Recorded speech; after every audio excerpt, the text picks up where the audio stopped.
What caused the Kentucky divorce?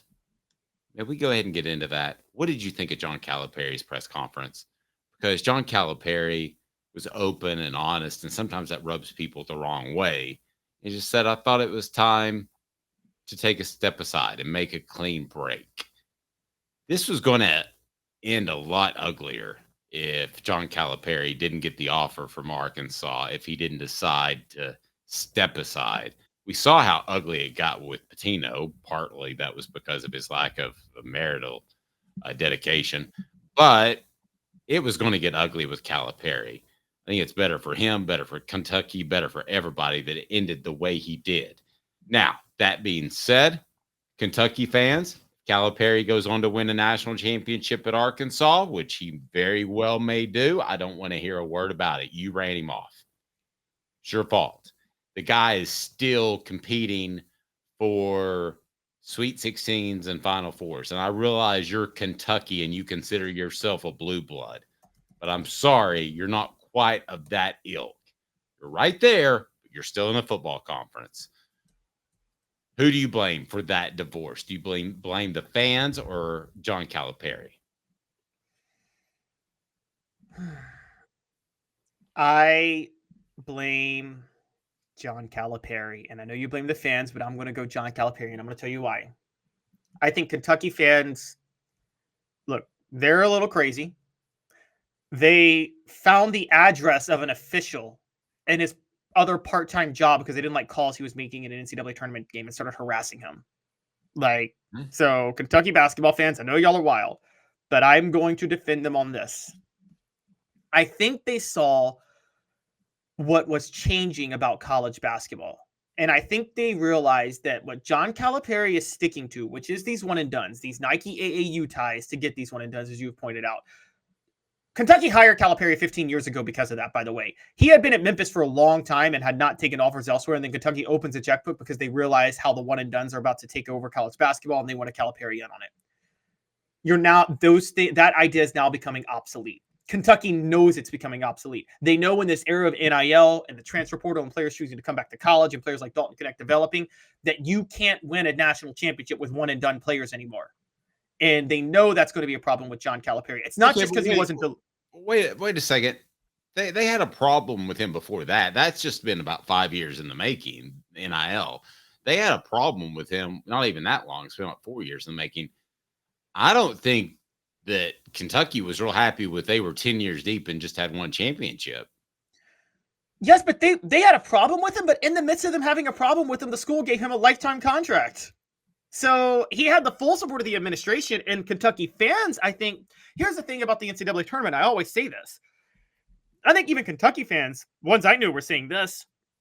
If you're always in the Elite Eight, Sweet 16, Final Four, which we can at least say that's what Calipari was doing after they won their first national title. He was still doing that, right? He was getting to the second weekend of the tournament consistently. Most educated college basketball fans know that if you're consistently getting into the second weekend of the tournament, whether or not you win the title is not a reflection on your coaching by that point. It's a sole reflection on whether or not you were the luckiest team that year. And I've said that for a long time. That's why I say to this day, I'd still take Mark Few over all but maybe two coaches in college basketball right now. I don't care that he hasn't won a national title. That's a stupid narrative. He always has Gonzaga in the Sweet 16. Always. Right. And it is the ultimate sport where you have to knock on the door maybe 1 million times before you ever break it down. Yeah, and some coaches are so unlucky they never break it down. Yeah. And so that. By the way, I decided to have a little bit of fun with our poll question. I changed it up. Losing a Waka was all about Cash got 50%, all a Waka 40%, up to Barnes got 9% of the vote. But I changed it up to have some fun. Who would you like to see? Who do you like see more inept? Alabama football or Kentucky basketball? So far, Alabama football with the lead. Continue with your comments. As a football school, they'll take the Alabama football. But I think that Kentucky basketball will hang. They'll hang with you there. They will. I think that Calipari, though, and this is where I was getting at. So he wins the national title. He goes to the title game 2 years later, goes to the Final Four a year after that, is in the Elite Eight 2 years after that, Sweet 16 a year after that, Elite Eight a year after that. And again, it is a total crapshoot. An example of this, I know he's had his personal demons, but I was thinking about him because he was trending on Twitter last night. Bob Huggins never won a national title. he's a damn good coach. And I'd hire him tomorrow if he had his personal life in order. And it's not, he didn't, again, the year he was going to win a national title, Kenyon Martin got hurt and broke his leg. So they couldn't go win a national title. So I'm like, this is it's such a luck thing. It's like baseball. One of the dumbest narratives out there, Dave, in baseball is that Bobby Cox was a postseason choke artist. No, it's just the dice didn't roll his way when he was in the postseason. Baseball's such a luck sport in the postseason. The NCAA tournament is nothing but luck after the first weekend. 100% luck. And so I would debate there were some coaching decisions on Cox, but we don't want to go through the whole decade of the 90s. Okay, fair enough.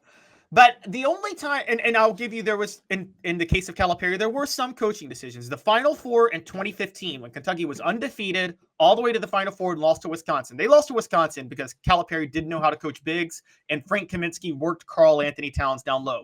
In no universe, stratosphere, multiverse, whatever, should Frank Kaminsky outplay Karl Anthony Towns. Agreed. So, coming out of complete left field, you made a reference to the guy at Cincinnati that got hurt. Kenyon Martin. A, looks just like Method Man from the Wu-Tang Clan, in case you didn't know that. But B, that I tried to come up with that you and I just started working together. That was my comparison to the Hendon Hooker thing.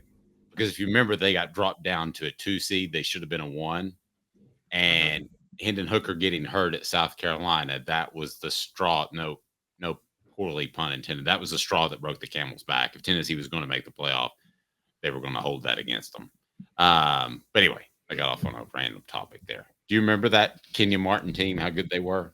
Oh, yeah, I do, believe me, because that's when my granddad was taking me to season tickets to Tiger games, and Memphis was in the same conference as Cincinnati. So that was the very rare year where you'd say, I'd bet on that team versus the field to win it all. I would have bet on that team versus the field. And I never say that. Never, ever say that.